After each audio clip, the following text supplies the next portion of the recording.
Sekali lagi saya ucapkan selamat siang Bapak Ibu, semoga dalam keadaan sehat selalu. Terima kasih untuk kesempatannya untuk bisa sharing di dalam forum FCIS ini. Ya, perkenalkan nama saya Tanti. Saya hari ini akan menjelaskan Bapak Ibu dari sisi IT Project Management terkait dengan supply chain release management ya Bapak Ibu ya, yang mungkin Bapak Ibu yang saat ini bergerak di industri IT ataupun bergerak dalam transformasi digital, ini adalah salah satu konsep yang sangat penting dan perlu kita aware ya terkait dengan pelaksanaannya. Eh, ya, tak kenal maka kata sayang ya Bapak Ibu ya. Perkenalkan nama saya Tanti. Saat ini saya menjabat sebagai Head of Department dari S2 Magister Manajemen Sistem Informasi BINUS Bapak Ibu. Jadi in case Bapak Ibu ada yang mau melanjutkan studi akademik, nanti boleh kita konsultasi juga ya.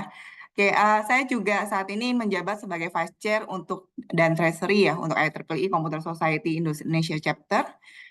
Dan saat ini juga saya aktif menjadi profesional facilitator dan konsultan ya dalam berbagai bidang industri.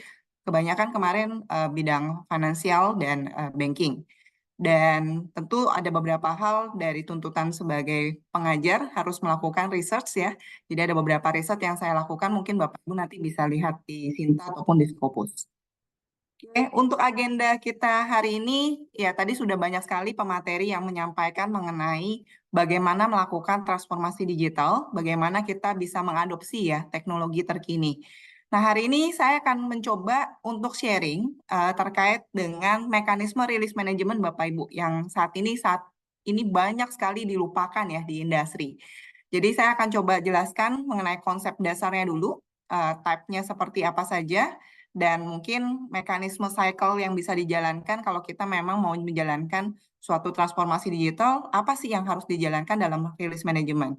Dan juga nanti ada beberapa terkait dengan critical success factor untuk menilai ya apakah release manajemennya yang dilakukan di dalam proyek Bapak Ibu sudah berhasil.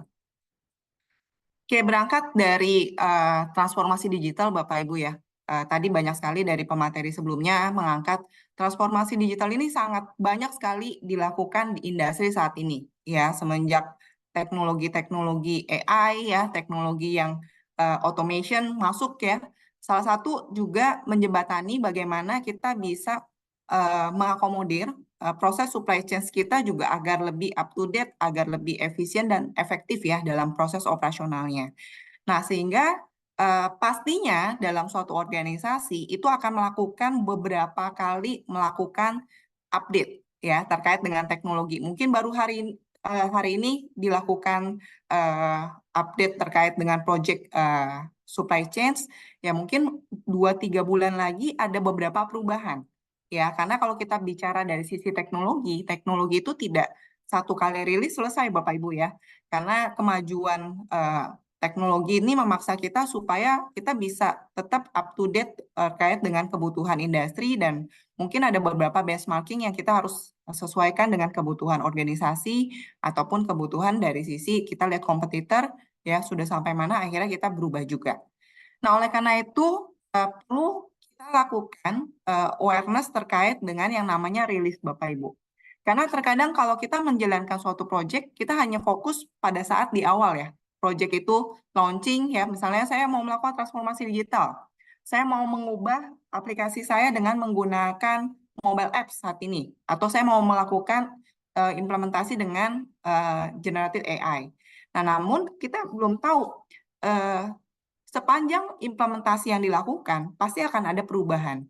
Dan bagaimana perubahan yang kita jalankan itu bisa diimplementasi secara menyeluruh dan bisa kita akomodir. Nah, salah satu mekanisme yang kita lakukan adalah dengan melakukan implementasi dari software release management, Bapak Ibu. Nah, ini banyak sekali organisasi saat ini tidak fokus ke sana ya. Mungkin ada beberapa yang melihat, oh ya udah kalau saya mengganti suatu modul atau saya memperbarui suatu fitur, yang penting fiturnya jalan, user saya happy, selesai ya. Tapi tidak kita akomodir, tidak kita mungkin kita dokumentasi dengan baik, tidak kita buatkan plan yang baik sehingga kalau kita bekerja dalam suatu organisasi yang global yang perubahannya itu banyak sekali, nah ini akan membuat divisi IT kita akan disrupt Bapak Ibu ya, yang akan mungkin pusing ya, ini versinya sudah yang mana ya? Kalau ada perubahan ternyata perubahan yang dilakukan tidak sesuai dengan implementasi ataupun target yang diinginkan oleh user, harus balik lagi ke versi sebelumnya. Nah, ini apa yang harus saya lakukan? Dari beranjak dari masalah-masalah yang terjadi tersebut, Bapak Ibu, tentu kita akan fokus ya bagaimana caranya agar organisasi kita melakukan transformasi digital tidak hanya dari sisi mengubah teknologinya, tapi perusahaan juga memiliki roadmap. Perusahaan juga memiliki plan yang harus dijalankan ya sesuai dengan kebutuhan di organisasi. In case mungkin ada masalah yang dihadapi, bagaimana nih perusahaan bisa menonaktifkan ya versi yang terbaru ataupun update teknologi yang sudah dilakukan untuk bisa balik lagi dengan cepat. Nah, ini yang kita masukkan dengan konsep release management, Bapak Ibu. Jadi, kita bisa memonitoring dan bisa mengakomodir perubahan itu, dan mungkin kita bisa flashback lagi ke versi yang sebelumnya dengan mudah, dengan menggunakan beberapa software release yang bisa Bapak Ibu nanti gunakan ya. Karena software release ini saat ini banyak sekali yang sudah integrated dengan AI, Bapak Ibu, dan Bapak Ibu akan dipermudah dengan implementasinya. Oke, balik lagi ke konsep ya, siapa yang akan menjalankan proses release management ini, Bapak Ibu? Yang menjalankannya akan banyak ya, tentu dari sisi user ya, user yang menggunakan aplikasi ya, mereka tentu akan menjadi salah satu role dalam mekanisme release manajemennya. Kemudian akan ada implementation group ya, yang akan melakukan perubahan terkait dengan software ataupun perangkat yang Bapak Ibu gunakan. Kemudian ada test manager dan release manager Bapak Ibu. Ya mungkin kalau Bapak Ibu dengan test manager sudah banyak ya yang digunakan di organisasi. Tapi beberapa organisasi belum punya yang namanya release manager. Nah, release manager ini sangat penting Bapak Ibu ya untuk bisa kita melakukan kontrol terkait dengan semua aplikasi yang kita lakukan perubahan. Jadi nanti release manager ini yang akan menjadi sebagai operasional ya terkait dengan proses perubahan yang kita lakukan. Nah, bagaimana cara melakukan release management? Ada beberapa mekanisme yang Bapak Ibu bisa jalankan. Pada dasarnya release management ini terjadi kalau terjadi perubahan di dalam teknologi yang kita pakai, ada update terkait dengan versi yang baru ya, ataupun ada beberapa implementasi aturan dari pemerintah ataupun dari perusahaan yang harus diterapkan dalam waktu yang cepat ya. Sehingga kita tidak mungkin mengacu pada dasar dari project management tool ataupun bagaimana kita mendesain dalam suatu project yang besar. Sehingga kita buat versi sederhana, versi compact yang bisa langsung diterapkan di organisasi kita. Nah, oleh karena itu, ada beberapa mekanisme yang digunakan, bisa menggunakan change implementation process, ya, software development management prosesnya juga, dan juga nanti kita akan coba melakukan implementasi terkait dengan proses yang ada.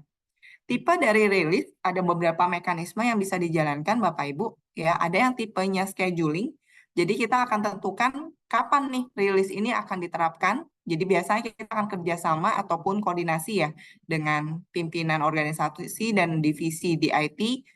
Kira-kira kalau nanti saya mau launching ya, rilisnya ini kapan ya. Nah ini timing juga termasuk salah satu faktor penting ya Bapak Ibu ya, karena salah menentukan timing mungkin saja operasional Bapak Ibu nanti jadi akan berantakan ya. Karena ketika dia rilis itu di launch ya, pasti akan ada beberapa mekanisme yang harus kita petakan agar operasional tetap bisa stabil ya. Nah, ini mungkin kita bisa tentukan ya schedule-nya kapan ya. Juga bisa berdasarkan project base yang kita gunakan atau bertahap Bapak Ibu ya, secara incremental ataupun consolidated release ya. Incremental pertahapan yang dilakukan ya, perubahan yang dilakukan kita ubahnya sedikit-sedikit, jadi tidak langsung ya. Ataupun ada dari sisi consolidate rilisnya, kita coba lihat petakan mana yang akan kita terapkan di masing-masing grup. Nah, ini beberapa mekanisme yang dijalankan. Oke, kalau Bapak Ibu pernah melakukan implementasi teknologi pasti tidak bingung ya dengan beberapa strategi yang bisa digunakan. Nah, ini ada beberapa strategi yang digunakan sama seperti kalau kita melakukan release software. Jadi akan ada paralel ya, ada step implementation, big bang, ataupun on demand ataupun pilot scheme ya. Jadi kalaupun nanti rilisnya itu kita akan launch ke user, kita bisa pilih Bapak Ibu, disesuaikan dengan tahapan yang mau kita gunakan ya. Strateginya itu yang seperti apa yang cocok. Apakah Bapak Ibu akan langsung cut off ya menggunakan Big Bang ya. Jadi langsung sistem lamanya diganti dengan sistem yang baru ya. Atau Bapak Ibu akan menggunakan pilot schemes ya. Mungkin Bapak Ibu akan pilih nih divisi mana yang operasionalnya tidak terlalu rentan ya sehingga bisa dilakukan implementasi tersebut. Nah, ini adalah beberapa rilis strategi yang Bapak Ibu bisa gunakan ya. Oke, lanjut ya terkait dengan mekanismenya. Jadi sebenarnya apa sih tujuan kita melakukan release management? Nah, release management ini untuk membantu kita untuk menjaga integritas dari suatu sistem ataupun platform yang kita gunakan, Bapak Ibu. Jadi kita bisa memanage dengan mudah, kita bisa flashback balik versi yang sebelumnya, kita bisa mengakomodir kalau memang terjadi trouble ya ketika version software kita di launch ya. Dan ini mekanismenya tentu tujuan utamanya satu ya supaya usernya puas ya. Jangan sampai nanti ada komplain, error dari sisi aplikasinya sehingga menurunkan performa atau menurunkan profit dari manajemen dari Bapak Ibu sekalian. Oke, untuk plannya bagaimana yang akan dijalankan? Ini hampir sama dengan SDLC ya. Jadi kalau nanti Bapak Ibu tertarik ya untuk melakukan implementasi terkait dengan release manajemennya, tahapannya sama. Jadi setiap perubahan yang dilakukan, kalau kita bicara dari SDLC, mulai dari planning project-nya ya, mulai dari kita mengidentifikasi problemnya apa, user requirement-nya seperti apa. Tapi kalau yang dirilis, maka kita akan tanya mungkin ada problem yang dihadapi user ketika aplikasi yang digunakan itu mungkin sudah tidak sesuai ya dengan regulasi yang ada ataupun ingin adanya penambahan fitur baru. Nah, ini akan terjadi permintaan untuk melakukan perubahan. Nah, kemudian kita akan desain ya mekanismenya ya, kemudian masuk ke software design, UI sampai melakukan deployment. Jadi kurang lebih sebenarnya hampir sama dengan manajemen project Bapak Ibu ya terkait dengan SDLC. Namun kita fokusnya tidak sebagai satuan project ya, tapi lebih ke arah fitur yang diganti ataupun perubahan yang dilakukan di dalam teknologi yang Bapak Ibu pakai. Nah, kalau ditanya bedanya apa Bu Tanti antara release management dengan change management? Nah, kalau kita bicara dari sisi change management ini lebih ke arah strategik yang akan kita implementasikan. Jadi ini adalah blueprint-nya, kira-kira prosedurnya akan seperti apa. Jadi kalau Bapak Ibu mungkin di sini ada yang divisi change management. Change management ini lebih membuat dari sisi model skenario ya yang akan dilakukan kalau memang kita melakukan launching terkait dengan suatu project. Nah, sedangkan release management apa? Release management ini akan membantu dari proses operasionalnya. Jadi di dalam release management ini kita akan coba melakukan mekanisme untuk implementasi, bagaimana mengkoordinasi semua software yang ada, semua teknologi yang dipakai di organisasi yang memang di-request untuk berubah. Ya, nah itu akan ada di dalam rilisnya ya Bapak Ibu ya untuk mengakomodir versi yang ada, mengakomodir package software yang ada, mungkin database-nya berubah nanti bagaimana dokumentasinya ataupun nanti infrastrukturnya berubah bagaimana nanti kita bisa mengenhance dengan infrastruktur yang baru. Nah, itu akan dilakukan dalam rilis. Ya. Nah, siapa yang akan bertugas ataupun bertanggung jawab terkait dengan release management ini? Nanti akan ada divisi sendiri Bapak Ibu ya di dalam release manager. Jadi nanti akan ada perhitungan ya beberapa bagaimana dikatakan berhasil ya adalah dari sisi persentase dari rilisnya. Jadi jangan sampai ketika dia rilis ternyata banyak error ya, banyak komplain dari user dan dia tidak bisa mengakomodir untuk menghandle masalah tersebut.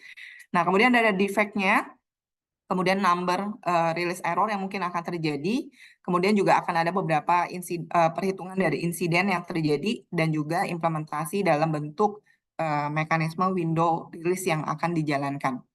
Nah, ini adalah biasanya key performance indicator yang bisa kita ukur ya di dalam rilisnya. Oke, Saya tidak tadi sepertinya waktunya tidak buru, jadi saya tidak sempat mempraktekkan Bapak Ibu. Jadi nanti Bapak Ibu bisa coba ya beberapa arsitektur untuk release management. Itu ada continuous delivery and continuous integration. Kalau mungkin Bapak Ibu lebih banyak menggunakan microservice arsitektur, ya nanti juga bisa dilihat. Atau mungkin saat ini kan banyak yang menggunakan DevOps ya. DevOps juga ada beberapa fitur untuk release. Ada juga yang terkait dengan Toggles and Dark Launches ya. Jadi dia bisa on off Bapak Ibu ya terkait dengan versi rilisnya. Kemudian ada Blue Green Deployment, Security Integration, Analytic dan Machine Learning ya untuk prediktif kira-kira apa saja yang harus dilakukan ya. Karena kan sekarang zamannya AI ya, semuanya harus diprediktif. Jadi nanti dia bisa melakukan prediksi kira-kira untuk rilis ini potensi errornya ataupun potensi dari ambigu yang terjadi ya di dalam launchingnya itu seperti apa, ataupun beberapa mekanisme dengan menggunakan collaboration and communication tool yang saat ini banyak sekali bisa kita pakai untuk bisa menghandle proses rilis yang ada. Nah, ini toolsnya yang bisa Bapak Ibu gunakan, ada Kubernetes ya, ada Docker ataupun Terraform. Ini beberapa yang Bapak Ibu bisa pakai ya untuk mekanisme rilisnya. Ya, nanti mungkin Bapak Ibu bisa lihat dari YouTube ya, karena saya tidak keburu untuk mempraktekkan. Oke, mungkin itu saja dari saya. Ya, jadi Bapak Ibu boleh memutuskan transformasi digital, boleh melakukan implementasi teknologi yang terbaru, tapi ingat ya jangan sampai terjadi ketidakkonsistenan ya di dalam implementasinya. Bapak Ibu harus mulai berpikir mekanisme rilis manajemen yang seperti apa yang cocok diterapkan di organisasi Bapak Ibu. Ya, semoga informasi yang saya sampaikan bisa bermanfaat Bapak Ibu ya. Jadi bisa menjadi bahan yang bisa Bapak Ibu bawa di organisasi tempat Bapak Ibu bekerja. Ya, mungkin itu saja Bu Irma. Saya kembalikan lagi ke moderator. Terima kasih.